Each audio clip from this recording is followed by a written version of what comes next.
Oke, pertama-tama sebelum kita mulai video ini, gue pengen kalian tebak film ini rilisnya tahun berapa? Syarat untuk menikahi kuntilanak adalah kalian harus memiliki kemaluan yang membusuk. Semakin rusak, semakin memikat.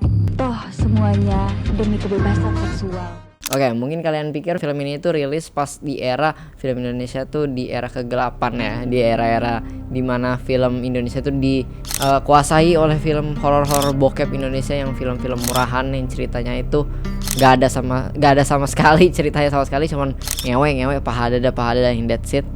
Seksi, saya mau bohai, kasihan tuh Jin, nafsuin deh. Kalau ketemu nih, gue pakai. Ya.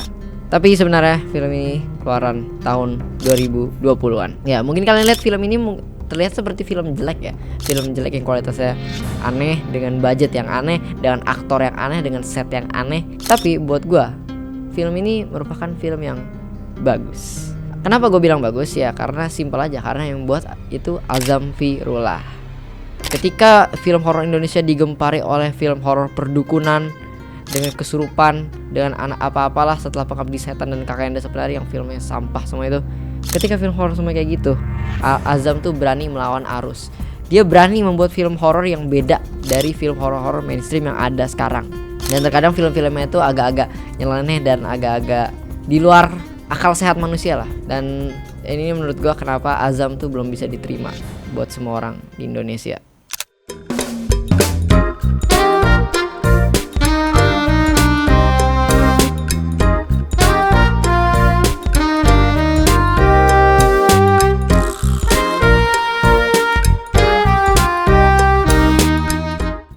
Oke, yang pertama dulu seperti biasa. Oke, dari mana gue tahu Azam?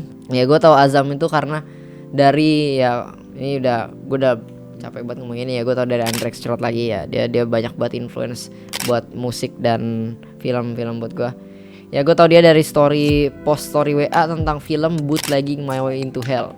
Ya kalau kalian tahu juga, kalau kalian lihat highlights gue itu juga ada tuh film itu, review gue.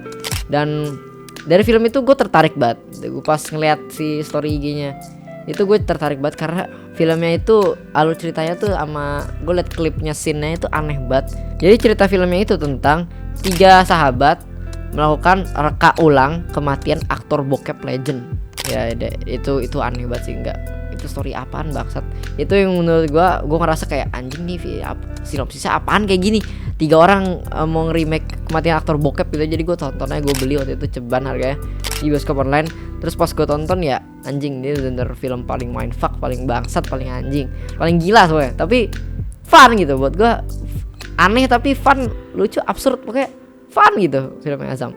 Jadi yang bikin gue tertarik sama Azam ya karena simpelnya aja, filmnya dia tuh aneh-aneh semua. Kayak jadi film-filmnya tuh gak ada yang bener, gak ada yang masuk akal lah semuanya.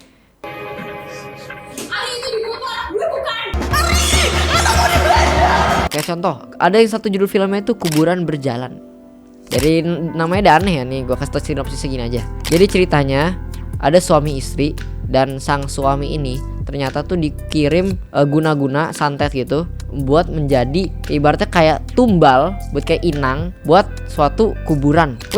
Aneh gitu loh. Pokoknya kalau kalian tahu apa sih Pyramid Head yang di Silent Hill tuh. Nah, ibaratnya kayak gitu, tapi bedanya palanya tuh kuburan. Oke, aneh, sumpah filmnya aneh banget. Gak ada orang yang kepikiran bikin film orang dikirim santet pala jadi kuburan gitu, jadi batu nisan gitu, gak ada yang kepikiran nih. Itu cuman Azam itu. Terus juga ada lagi ini film yang terbaru dia, Bangkai Nafsu. Ini gue belum nonton nih. Ini cerita tentang cowok yang pengen nikah sama kuntilanak. Tapi gue belum terlalu tahu cerita tentang apa ya karena gue belum nonton filmnya. Dan itu filmnya katanya tentang protes pada perfilman horor Indonesia. Dan gue penasaran banget cow, tentang apa yang Azam buat lagi, itu gue penasaran. Terus selain itu ciri khas Azam tuh juga ada di kualitas filmnya ya. Dia tuh kualitas tuh gak tahu kenapa dia tuh pengen menekankan kualitas, pokoknya pengen bikin film yang jelek banget. Waktu itu gue lupa pas di podcast mana gitu, Azam pernah bilang kalau yang buat film Kuburan Berjalan itu sebenarnya lebih kameranya kayak agak lebih mahal daripada nyewa kamera biasa gitu. Karena kamera itu dia pakai kamera yang jadul banget. Kalau kalian nonton Kuburan Berjalan tuh kalian pasti kerasa banget tuh kayak kameranya tuh kayak kamera handycam yang jadul gitu loh. Ya itu pokoknya kalau kalian nonton tuh pasti bakal kerasa banget. Terus yang buat aktor, ya aktor-aktornya amatir semua, gue gak ada yang tahu aktor-aktornya siapa. Kayak gue pas pertama kali nonton kayak ini semua siapa banget, gue gak pernah gue liat mukanya. Dan terus buat audio itu bener udah kayak film low budget banget, pokoknya filmnya low budget semuanya cok. Emang film jelek sih, semuanya film jelek, tapi emang sengaja dibuat jelek gitu. Dan tapi ya meski karena film-film Azam yang kualitasnya jelek ya, kalau kalian misalkan seorang sinefil yang lihat apa-apa itu harus quality kalian harus mentingin kualitas, kalian harus seriusin film kayak gini mah kagak usah.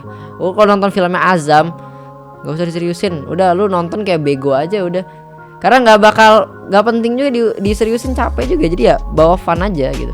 Filmnya Azam nih itu ibaratnya kayak contoh film yang itu bakal seru kalau misalkan lu tonton rame-rame sama temen lu, itu bakal seru banget. Kayak contoh waktu itu gue pernah datang ke acara premiernya film Akibat Internet Bebas. Waktu itu ya gue datang, gue ketemu Azam dan gue ketemu Azam tuh kayak starstruck gitu anjir. Gak tau kenapa gue duduk sebelahan nama Azam tuh kayak anjing, ada sebelah gue ada Azam, itu gue starstruck, gue malu banget. Dan pas gue nonton Akibat Internet Bebas tuh bener-bener fun banget. Gue dateng kayak awal-awal acara juga, dari awal acara juga kan. Tuh ada yang kayak cosplay kuburannya. Nah ntar gue kasih lihat dah. Untuk apa yang akan kita lihat berikutnya kan ya, apa itu? Jadi ada jadi kuburan berjalan.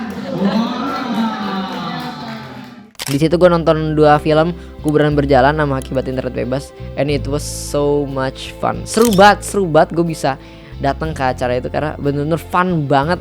Nonton rame-rame kalau misalnya nonton film Azam itu lebih asik aja, lebih rasanya beda kayak lu nonton di laptop gitu lah. Dan karena kegilaan Azam ya, menurut gue nih Azam nih menurut gue adalah salah satu sutradara paling rare di Indonesia. Karena simpel aja, nggak ada sutradara yang kayak Azam di Indonesia tuh. Nggak ada sutradara gila men, sutradara yang bikin film-film aneh tuh jarang di Indo. Kalau di luar kan Prancis punya Gasparno, kayak Amerika punya David Lynch, ada Alejandro Jodorowsky lah, apa tuh yang buat Holy Mountain. Sutradara seperti itu kalau di Eropa, di Amerika tuh banyak, tapi kalau di Indonesia jarang bray. Yang gue baru temuin sih baru Azam ya, gue belum sutradara yang lain belum nemu. Oke menurut gue Azam tuh bener-bener sutradara yang sangat rare di Indo, karena gak ada sutradara gila menurut gue yang bikin film-filmnya aneh tapi bisa fun dan seru gitu film-film. Makanya menurut gue Azam tuh rare banget. Kalau kalian tertarik sama film-film Azam, gue kasih rekomendasi ada Bootlegging My Way into Hell. Itu udah, kalau mau masuk film-film Azam paling absurd dah langsung itu aja. Itu film paling aneh, tapi nggak tahu kenapa agak sayang cuy, filmnya udah nggak ada di bioskop online karena masalah lisensi, kontrak atau apalah. Sayang banget, padahal tuh filmnya bagus banget. Gue waktu itu sebelum bikin video ini pengen rewatch, tapi ya sayang udah hilang. Kalau kalian pengen nonton filmnya Azam, sekarang yang tersisa cuman Goyang Kubur Mandi Darah. Itu juga absurd sih, tapi itu lebih kayak ke low budget aja itu. So ya, thank you. Semoga Azam namanya bisa semakin naik ya. I love you Azam. Film-film gila anjing.